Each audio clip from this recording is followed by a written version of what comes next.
for God to be just. Psalms 5, and verse 10. Psalms 9, and verse 58. David prayed for God to be just, punishing the wicked and blessing the righteous. True, that's a fair prayer. Huh? Hey brother, you labor in the work of God all your life. Even have a song we sing the funeral. Little wise are the prosperous, living so wickedly all day after here, and then look, we right here, laboring in the work of God, and they prospering and we are struggling. But David prayed, say, God, you work it out. And true, in due season. He said, vengeance is his. Yes. He can pay. And that's why we will not give up along the way. No. And like Pastor said earlier, he said, it appears, it appears that the enemy is winning. But why? We live on the natural eyes. Every day you hear crime, every day you hear violence. Every day you see the church, it appears like it ain't going nowhere. But God got this, his words that he added to the church daily. And he sees it. That's right. That's how we want it. Sure, no one would want him to be full of demons. You can't go sleep at night. Hey brother, you preach, you can't get your preach out. You sing it, you try to get a touch of worship in you. See what I'm saying? But David had many enemies and cried out to the Lord continually for deliverance. Psalms 3, Psalm 17, Psalm 60, Psalm 69.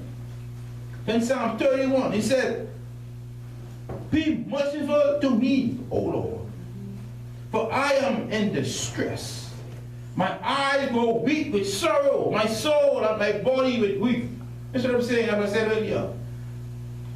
You see the wicked every day prospering. Hey bro, and you really got to go to work every day. Like get up early in the morning and drive all the way from Albany. Come uptown, drop in the work. Then the first time one of the blocks just chilling. Waiting for what for? Getting rich overnight. Lord, is this fair? Oh, God help me, Jesus.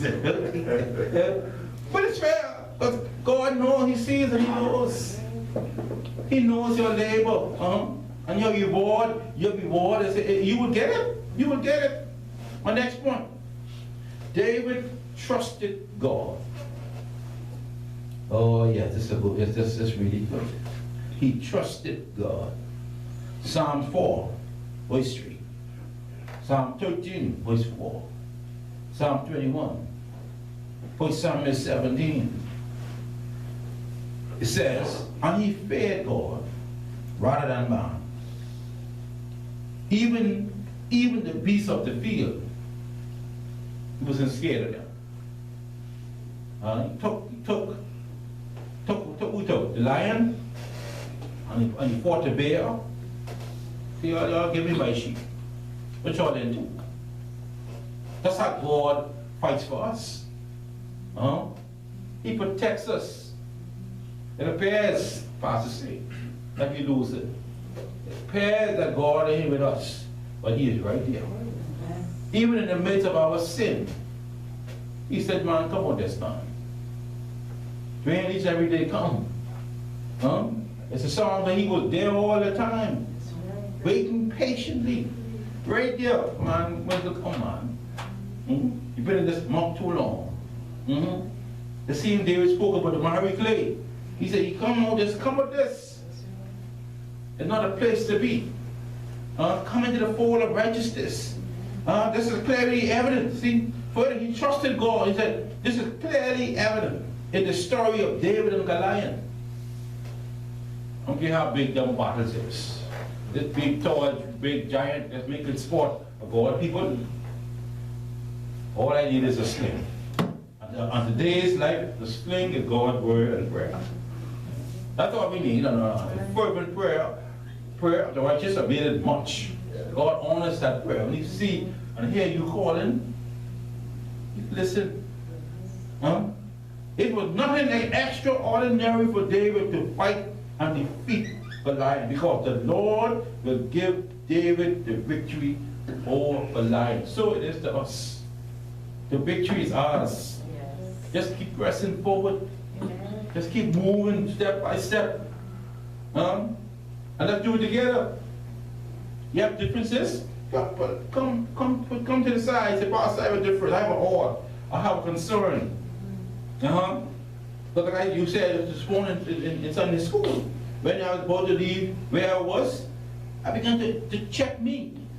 Don't look at no one else's situation, or why Pastor came on there. But check your life first and see where you're going on. If you get judging every time the pastor preach, you judging the pastor, there's something wrong with you. Check you first. And get your life together first.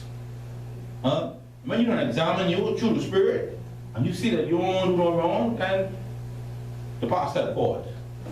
But sometimes, most of the time, the big being in our eyes, we don't see our fault. We only see the pastor. Further, he said, David came in the name of the Lord his God. He wasn't guessing. He came in the name of the Lord his God, who had also given victory over the lion and the bear, like I said. That's important. Our next point. I think it should be 8, I think. 8 or 9 or 9. It says, he loved and worshiped God. That's the attitude we must take on. He loved and worshiped God. Psalm 18, verse 1 to 3. He says, I will love thee, O Lord, with all my strength. For the Lord is my rock